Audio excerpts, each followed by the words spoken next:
when we are on the anxiety recovery journey, there's really two ways we could approach our past pain and trauma.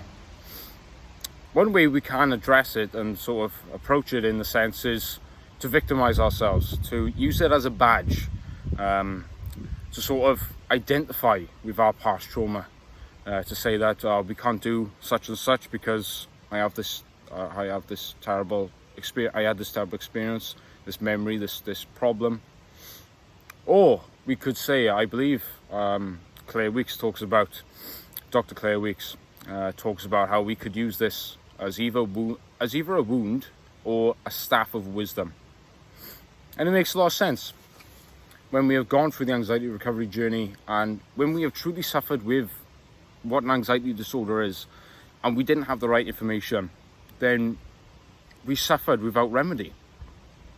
We suffered without remedy to the point that sometimes we would become hopeless. Lots of very incredibly negative thoughts would enter your mind. How will I ever, should I even exist anymore? Will this last forever? Will I be able to get out of this? Is this a mental illness? And that is truly the thoughts you have when you don't have the right information. That it is simply a sensitive nervous system that's been sensitized, and you need to learn to desensitize it through learning how to respond to it differently. But once you don't have that information, it's incredibly hard to almost keep the hope. And it's understandable because you don't have any remedy. You go on to Google and it tells you that you have all these diseases. If you type in an anxiety symptom. And ultimately there is no remedy, because you may go to doctors like I did repeatedly. I went to doctors and they didn't have an answer. That's all they said was they just pushed either counselling on me, and the counsellors will try and delve into my past to try and find some hidden trauma that may have caused this. Or they push medication on me, and also they push lifestyle changes onto me. And of course, lifestyle changes is, having a good lifestyle is important, but it doesn't ultimately, it's ultimately finding the right information and learning how to respond to anxiety differently. That is the way out of it. But it is incredibly true when Claire Weekes talks about it.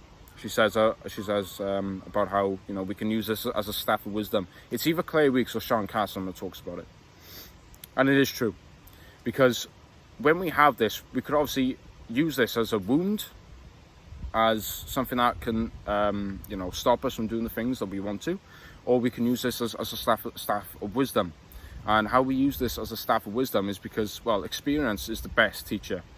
When we have experienced something so terrible as, the thing is, such as anxiety, we can truly carry that around as a staff of wisdom and just be a light in the darkness for other people. And through this, we can respond to things differently. But it is truly a beautiful and remarkable thing that once you carry around this staff of wisdom, you carry with yourself a sense of, not cockiness, but confidence, knowing that, you have overcome this and you are overcoming this and actually going through the places where you are uncomfortable and feeling the fear and letting it be there and letting it go away on its own. And this is how confidence comes in through that experience. But there's a certain sense of maturity and understanding that you develop. And Barry McDonagh in his Day Anxiety book talks about how in China, I think they obviously make like these pots, and sometimes they might break and they get repaired. And once they get repaired, they look just even more beautiful. They have more of like a design on them, and that's really what it is. How I think that's what he talks about. But yeah, of course, but just for an example. But it is a beautiful thing that how Sean Casson talks about it in his book, on his book online. He talks about how anxiety will give more to you than it takes away. Once you've recovered, you find that you have a sense of maturity about you, and also you can use this not only as a staff of wisdom, but of emotional strength. So guys, God bless. Hope you have enjoyed this video. I'll see you guys all in the next one. Peace out.